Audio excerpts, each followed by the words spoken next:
Почитувани гледачи, добар ден и добро дојдовте во Откриени тајни на телевизија 24 вести. Јас сум Сања Савеска и секако денес подготвувам интересна тема за разговор заедно со нашиот редовен гостин, доктор Жарко Костич, дијанетички консултант од Сдруженијето на Граѓани Помагам. Зашто денеска ќе зборуваме и каква тајна денес ќе откриеме за подобар и поуспешен живот, следува во продолжение.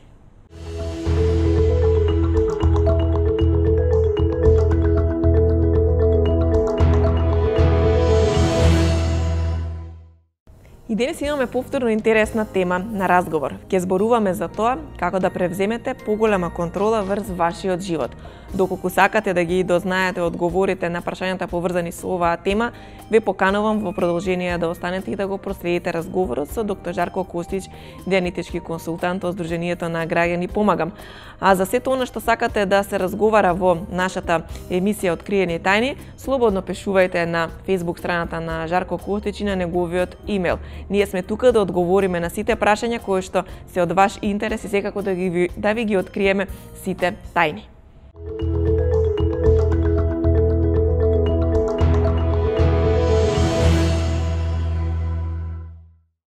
Тука ја започнуваме денешната тема на разговор. Верувам дека веќе сте со нас и оваа тема ве заинтересира, па во продолжение ќе бидете заедно со мене во рамки на Откриени тајни и секако мојот редовен гостин, доктор Жарко Костич, генетички консултант од Сдруженијето на Граѓани Помагам. Жарко, добро дојдовте во уште едно Откриени тајни. Добар ден, Сања, добар ден за нашите гледачи. Како што најавивме, денес имаме навистина интересна тема, впрочем како и секоја. Зборуваме за тоа како да преземеме повеќе контрола во нашиот живот. Доста интересна тема, тема од големо значење за сите кои што не следат и сакаат да ја имаат контролата во своите раце за сето она што се случува. Можеби можеме да превземеме контрола и да се контролираме самите себе си, но не сме сами во животот, постојано сме обкружени со други луѓе и тука веројатно е потешкото да ги контролираме односите со другите луѓе, во врските, во релациите кои што ги имаме во секојдневниот живот. Така е, значи како индивидуи можеме да се контролираме самите полесно, мада и некојаш и самите ние не можеме да се контролираме себе си. Баш поради тоа што имаме еден дел од нашиот ум кој што го викаме реактивен ум, тој еден дел, негативен дел од умот на човекот кој што прави човекот да избувне, да се изнаразвика, да има негативни емоции, да ги каже работите кои што не треба да ги каже во даден момент и така натаму, и тој едноставно се ка реактивен ум затоа што ние реагираме врз база на не знам, некој нешто ќе ни каже или ќе не надразни некој мирис, некој звук и така натаму, и предизвикуваат несоодветни реакции и емоции кај нас, или некој нешто како збор ќе ни каже или ќе речеме, како што викаме ние, ќе ни стапне на жуј и однаш имаме тирада, лавина од зборови кои што излагаат од нас, кои што не се добри. Лето, тогаш не можеме ни тогаш да се контролираме самите себе си, но во многу од нашите емисии зборувавме за релации, за односи помеѓу луѓето и така натаму, така да ќе продолжиме на таа тема и во оваа емисија. Сега го кажеме како да се контролираме и самите ние повеќе, но во една од претходните емисии начнавме една тема и сакам малку да ја пообјаснам. Во овој пат зборевме за тоа дека човекот може да биде причина. Причина е некој кој што предизвикува нешто да се случи. Кога сме причинители или причина во животот, едноставно ги решаваме проблемите од нас потекнува нешто. Фактички кога сме причини имаме контрола врз нашиот живот, но исто така во дадени моменти станува ми ефект. Ефект е приемна точка. Значи, ако причината креира, да кажеме нешто, тогаш тој што ја прима креацијата, велиме дека е ефект. Јас сега како разговарам, ти ме слушаш, ти си ефект, јас сум причина. Кога ти ќе ми поставиш прашање, ти си причина, јас сум ефект. Така да во животот се менуваме да сме и причина и ефект. Но често пати, зависно од нашите емоции, расположение, идеи и така натаму, можеме да причинуваме не само позитивни ефекти, секој сака да искуси позитивни ефекти. Така, секој сака да биде ефект на нешто позитивно. Ако му додесите на некој цвеќе, тој е ефект, сме искрирале кај него, тој е ефект, но тој е убав ефект и е пријатно да се биде таков ефект, но некојаш можеме да бидеме ефект на негативни зборови. Некој нешто ќе ни каже, ќе ни скритикува, ќе ни се изнаразвика. Едноставно во тој момент исто ние се чувствуваме негативно и велиме дека стануваме ефект на тоа. Има ефект тој негативен разговор врз нас. И сега ќе зборам за дадени типови на релации кои што постојат помеѓу луѓето. Едниот тип на релација би го нарекол причина ефект. Значи, во врската, да кажеме, може би се дечко, девојка или маж и жена, или пак на работа, шефот со некој, не знам, кој што работи за него или под него во организацијската структура, може да се однесува на негативен начин кон останатите и да ги прави негативен ефект. Во врските тоа не функционира најдобро. Вете, например, ако имате некој сопруг и сопруга, и сопругата, например, не знам, ја вози колата и ја чукне. И еднаш сопругот почнува да ја вика, да ја се дере, повторно ли ја чукна колата, по кој пат ти ова, само ја за тебе ли ќе плаќам, па гледаш ли кај возиш, може ли еднаш да се сконцентрираш кога возиш и така натаму. Гледате се, ова не е причина, ама предизвикува негативен ефект од другата страна. Тоа што ќе се случи кај сопругата, секако дека ќе се вклучи тој негативен дел од умот кој што викаме реактивен ум, и одеднаш ќе се сврти топката и она ќе стане пак негативна причина, понака му се изнаразвика на него и човекот ќе стане кој што, нели, самиот тој викал, ама сега кога ќе се сврти ситуацијата, пак тој станува ефект кој што е негативен на својата сопруга. Да кажем, и гледате, тука имаме, она што го нарекол ја играта обвинување. Ти си крив, не ти си крив, ти си крив, не ти си крив. И во такви односи, гледате, имате еден човек да е причина, другиот да е ефект, но она што се случува, се врти ситуацијата, па така да другиот станува пак негативна причина и овој кој што бил негативна причина, се станува негативен ефект. И тоа е недобра ситуација, затоа што имате постојано обвинување, имаме постојано кавги.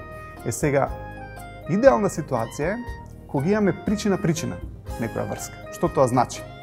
Ако сопругата во истиот пример ја чукнала колата, гледате, доаѓа дом и можеби целата е замислена, секако ќе му кажам на сопругот и така натаму, сопругот ја гледа колата дека е чукната, можеби жената се уште не му кажала за тоа, молчи некој ден, сопругот ќе ја земе колата, ќе ја поправи, ќе ја врати и ќе каже на сопругата дека ја поправил, дека знае дека нешто се случило, ама дека не е проблем.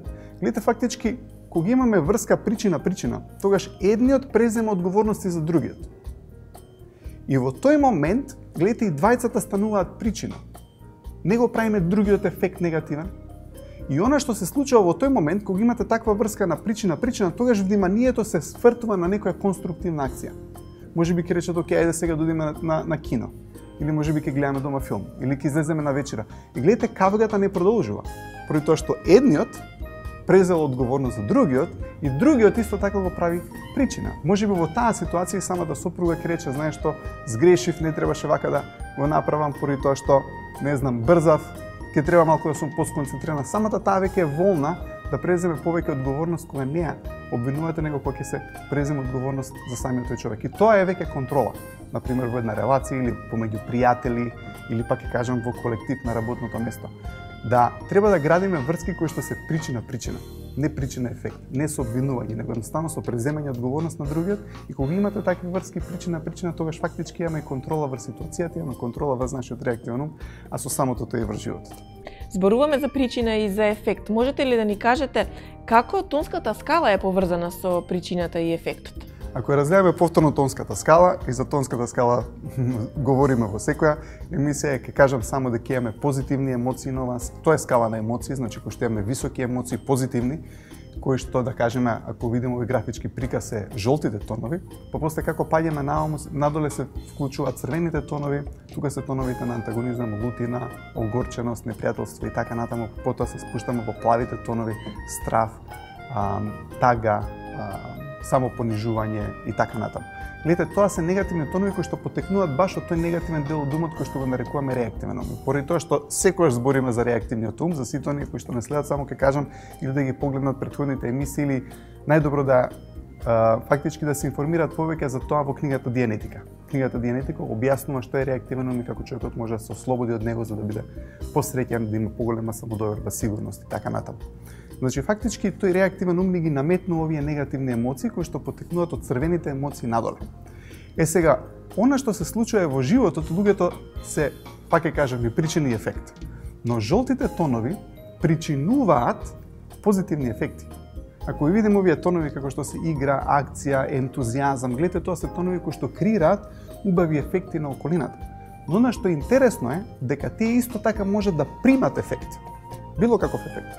Може да ќе им се изнавикате, ама тоа не е голем проблем за нив. Така или нешто ќе им донесат и ќе се воодушеват. Ете, кога ќе се воодушевите на нешто, станувате ефект на тоа. Значи, тие во горните тонови можат да причинат ефекти, не мораат да причинуваат ефекти. Ако сакаат ќе причинат, ама не е тоа обсесивно да морам да причинам врз некого некаков ефект, но исто така она што е битно може да прифатат и да бидат ефект. Сега она што се случува, рековме како паѓаме по тонската скала, ни се намалува нашиот простор. Гледате тонот на лутина, антагонизам, страф, тага, самиот простор околу нас се намалува. Немаме доволно простор. Фактички се со мислите почнуваме да мислиме на нас и на тие негативни мисли кои што пак ќе кажам потекнуваат тој реактивно. Како паѓаме по тонската скала, например, ако земеме тонот лутина, каков ефект тој може да искрира? Човек кој што е лут креира деструктивни ефекти. Така или некој кој што е на страф ќе ги направи сите други околу него во страф, или некој кој што е во тага го еманира тој тон. Така да луѓето креираат ефекти. Сите овие долни тонови креираат ефекти, но пак ќе кажам, тоа се по-негативни ефекти за разлика од оние кои што се во жолтите тонови. Но она што е многу битно и интересно да се напомене е дека како паѓаме по тонската скала, почнуваме да спречуваме околината да креира ефект врз нас. Не може да го примат тој ефект. Пример ќе кажам. Например, имате, не знам, дома сте донеле на мајка ви цвеќе и сакате да ја изненадите за 8 март или не знам за роден ден или едноставно без било каков повод сте се инспирирале тој ден да ја однесете цвеќе. И ако мајката е на пониските тонови, не може да го прими ефектот. Однаш ќе ви каже: "Ама што си морал се ова да го купеш? Ја за 2 дена ручек ќе направив со овие пари." Или не знам, ќе му купите на некој подарок од фамилијата, часовник или нешто што е поскапо, ќе ви искара. Што си морал да трошиш пари? Но гледате, ефектот не може да биде примен. Така на некој ќе му даде убав комплимент. Не, ја не сум, гледај како сум, за нигде изгледам уствари, јас сум. Гледате, ефектите како паѓаме по тонската скала, луѓето ги стопираат. И е тешко да се креира за таква околина. Поради тоа што креацијата од тие пониски тонови бива стопирана. Така да, гледате, кога имаме жолти тонови, тогаш имате и причинување, но исто така тие може да примат ефект. Може да ви дадат нешто, но исто така може да примат некаква креација од вас. Како паѓаме по тонската скала, она што го креирате, за жал, тие подолни тонови може да не му обратат внимание, ќе направите нешто за некој како да не сте направиле воопшто, или пак ќе кажам, едноставно ќе му најде замерка или нема да му обрати внимание, може нема да се воодушеви воопшто. И сето тоа е поради тоа што како паѓаме по тонската скала, фактички луѓето од животот стануваат ефект. Животот ги оптеретил.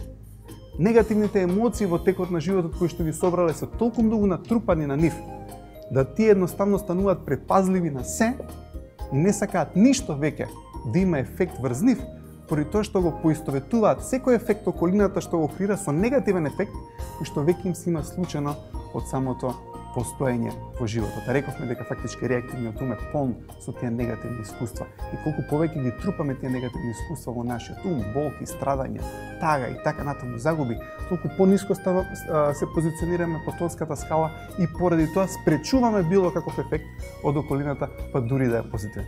Ја користиме секако тонската скала како една од основните алатки, ја споменуваме во сите емисии кога има потреба да ја споменеме, па би сакала за сите оние гледачи кои што од неодамна се вклучени во овој серијал на откриени тајни, а верувам дека нема многу време да ни одземе, да споменеме малку повеќе за тонската скала.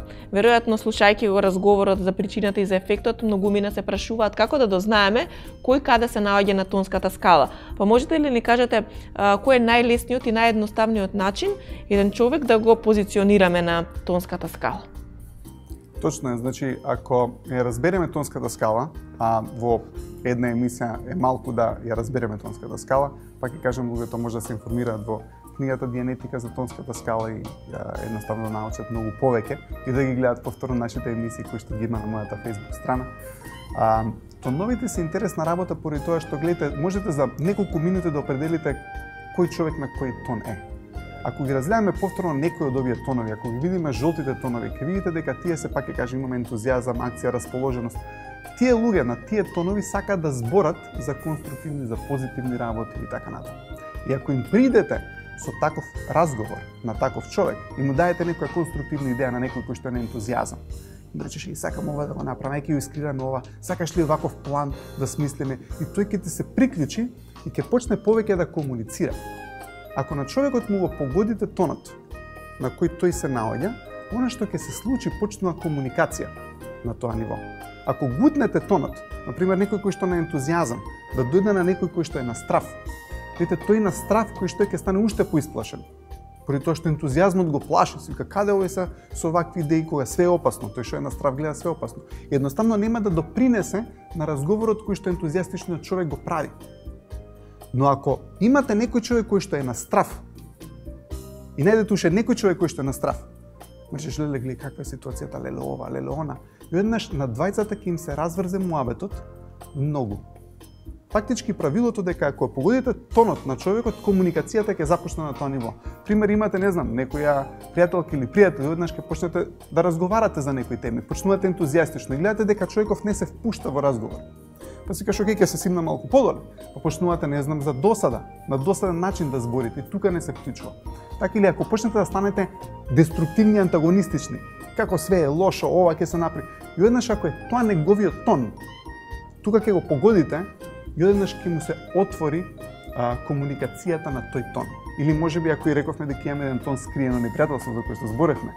Видите, ако ја видиме сликата на скриено непријателство, имате насмеано човече кој што има шајка во другата рака кој што кога ќе се освртете грбот ќе ви удри шајката во грб. Гледате, скриено непријателство е тон каде што ви прави лице, но фактички зад грб ви збори за вас негативни работи или ќе ви направи некоја деструктивна работа, ама нема храброст тоа да го направи отворено, како што е да кажеме омраза или лутина како тон. И ако најдете некој човек кој што е на скриено непријателство, така одеднаш, не знам, почнувате да разговарате ентузијастично, не допринесува на муабетот, на досада сте паднале, не допринесува на муабетот, лути сте, не го интересира, ама почнете да зборите можеби лошо за неговите пријатели. И одеднаш он ќе се впушти тука да допринесе како ама ти знаеш како таа, ствари таа пријателка моја, знаеш каква е ваква, онаква, или пријателов е за нигде. И одеднаш ќе видите дека он збори лошо за неговите пријатели и вие може да процените во тој момент дека баш тука му се отвара комуникацијата. Значи, пак ќе кажам, правилото е на тонот на кој што тој се наоѓа, човекот ќе почне да збори, или некој кој што е, пак ќе кажам, на тага.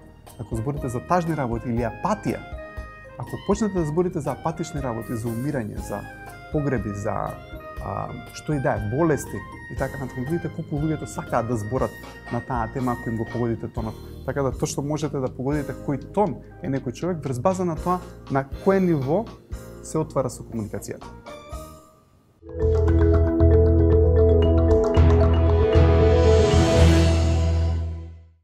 Како да превземеме контрола врз нашиот живот е темата на која што денес разговараме. Одговараме на доста интересни прашања, во продолжение следуваат уште одговори, верувам дека сето тоа ќе ви помогне и вие самите да превземете повеќе контрола врз сопствениот живот.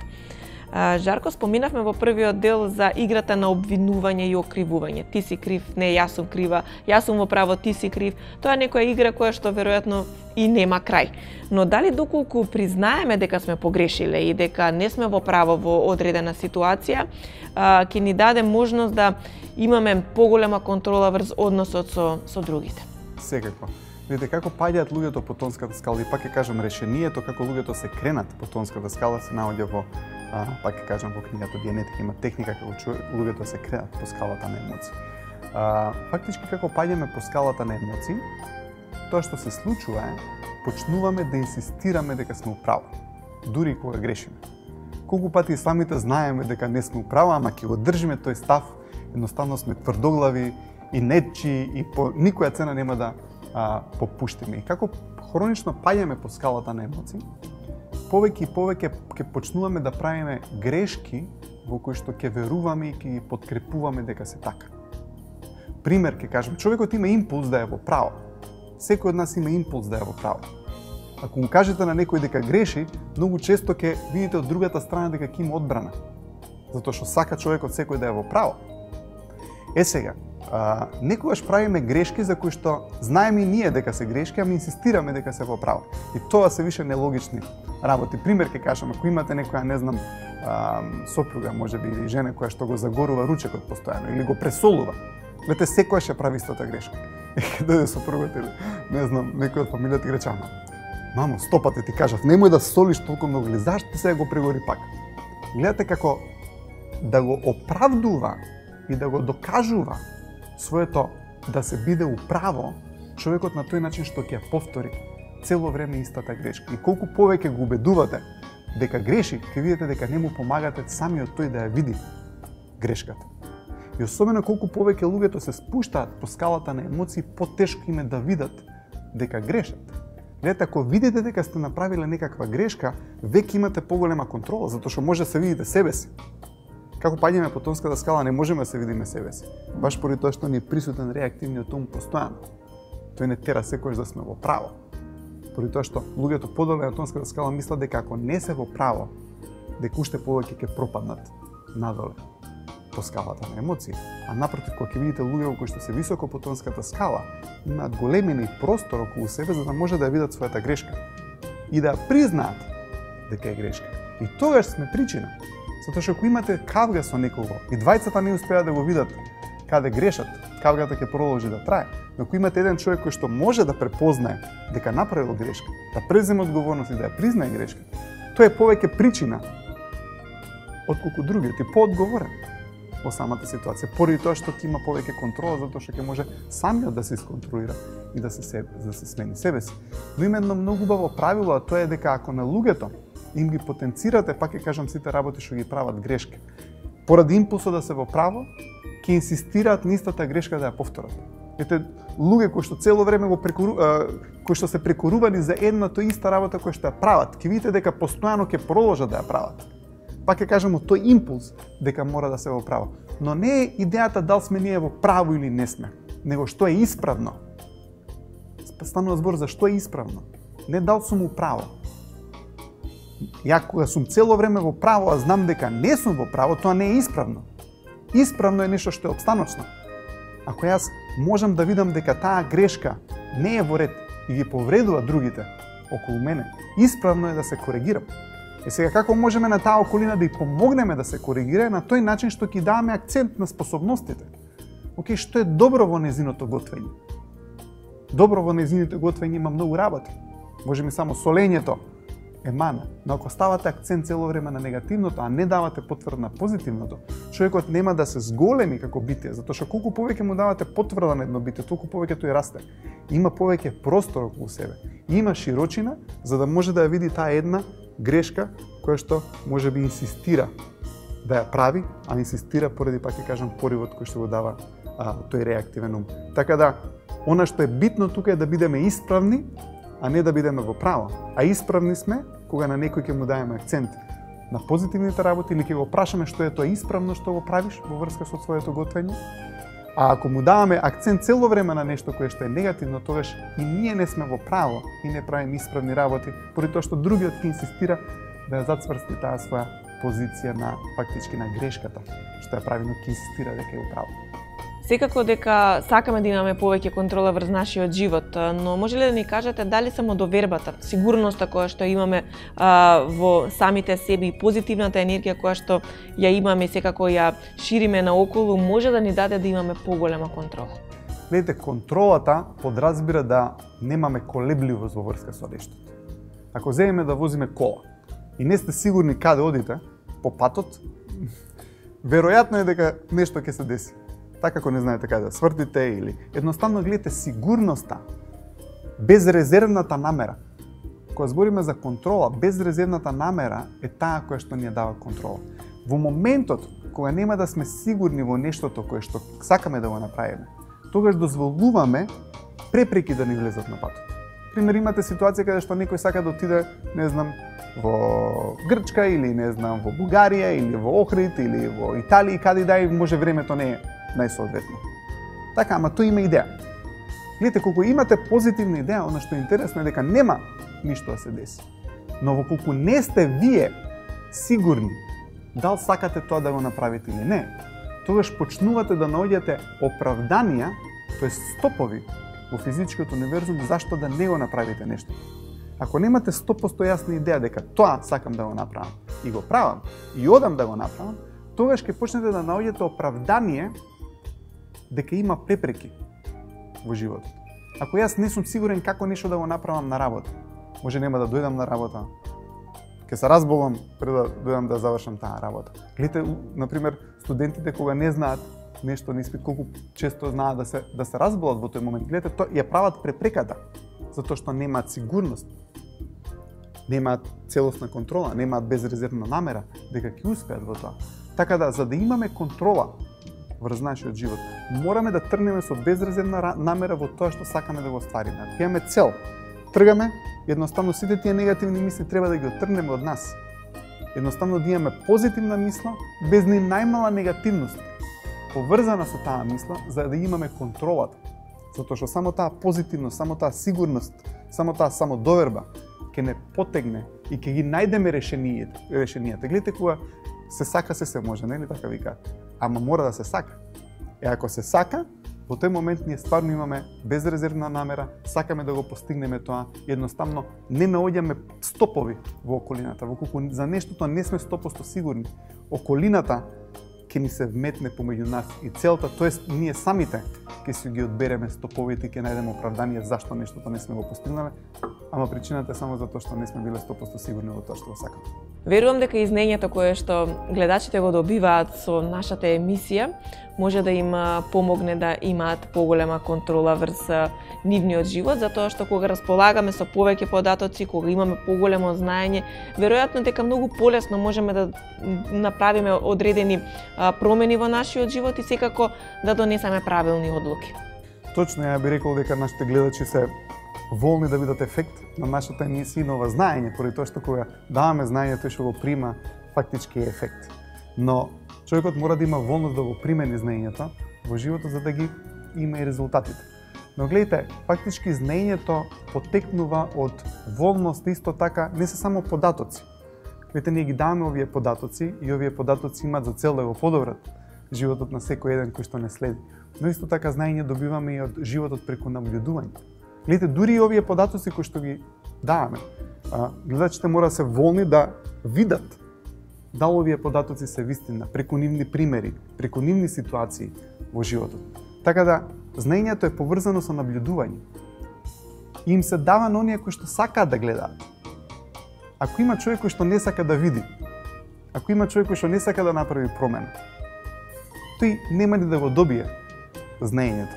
Значи, знаењето може да го прими само оној кој што има волност да види, кој што има волност да гледа и кој што стварно сака да го искористи тоа знаење за да направи некоја промена во својот живот. Многу често во нашите животи имаме ситуации каде што гледаме што е вистината. Така некогаш не сакаме да видиме. Така да знаењето е секогаш пред нас. Но пак ќе кажам, мора да се отвори таа врата на волност човекот да направи нешто, некоја промена во својот живот, да го подобри својот живот и пак ќе кажам, многу е битно човекот да гледа и да наблюдува. И знаете, работите стануваат многу едноставни кога човекот сака да гледа и кога сака да соочи нешто. Колку повеќе сте волни да соочите нешто, толку поедноставни стануваат работите. Колку по не сакаме да гледаме во нештото, толку повеќе комплексности правиме. Комплексноста доаѓа поради тоа што не сакаме да гледаме.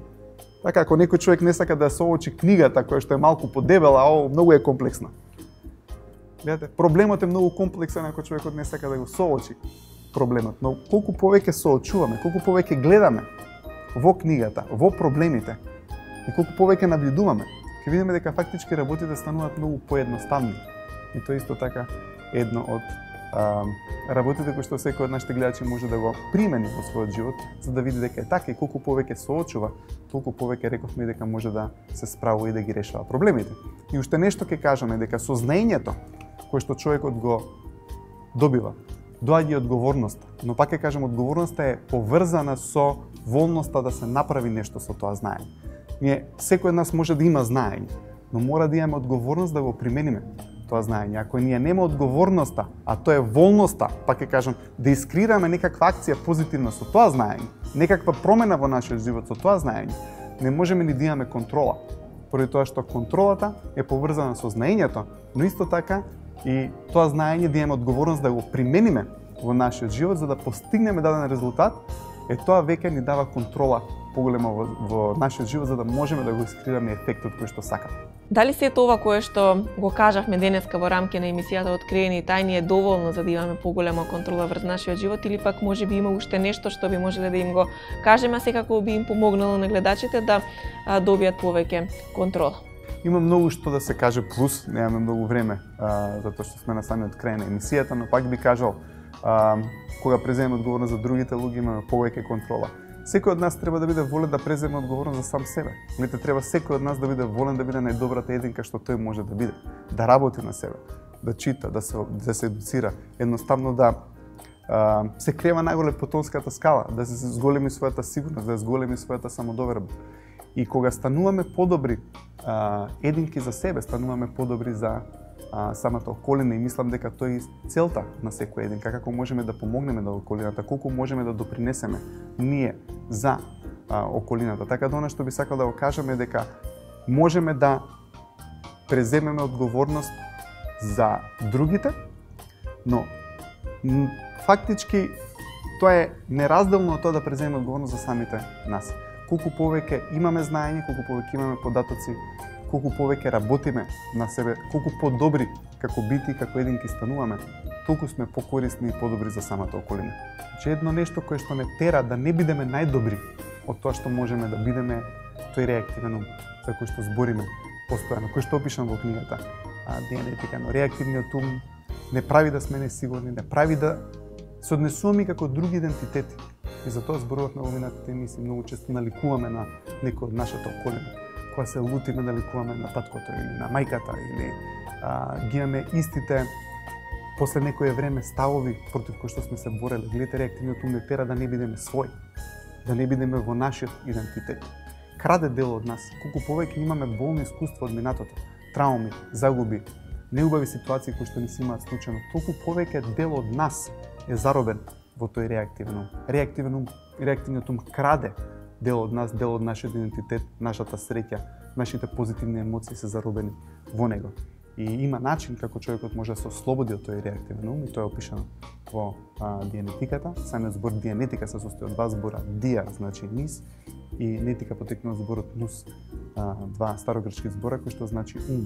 Зборот дианетика значи низ умот и го објаснува умот, механизмите на умот, како умот функционира. Имаме позитивен ум кој што е конструктивен и кој што ни ги решава проблемите, но за жал имаме и негативен дел од умот кој што не тера да грешиме постојано. Џарко, ви благодарам за одговорите на прашањата поврзани со контролата врз нашиот живот. Верувам дека им помогнавме на гледачите, секако им дадовме многу знаење со кое што ќе успеат да ја зголемат контролата. А ние ќе се видиме повторно за една седмица со друга тема, со која што секако ќе откриеме уште една голема тајна како да имаме подобар и поуспешен живот. Благодарам Сања, благодарам за нашите гледачи и секогаш ми е чест задоволство да слушам од вас. И во колку можам да бидам од помош за било каков проблем или ситуација што го имате во вашиот живот, па ќе кажам ќе ми биде мило и задоволство ќе ми биде да ме контактирате.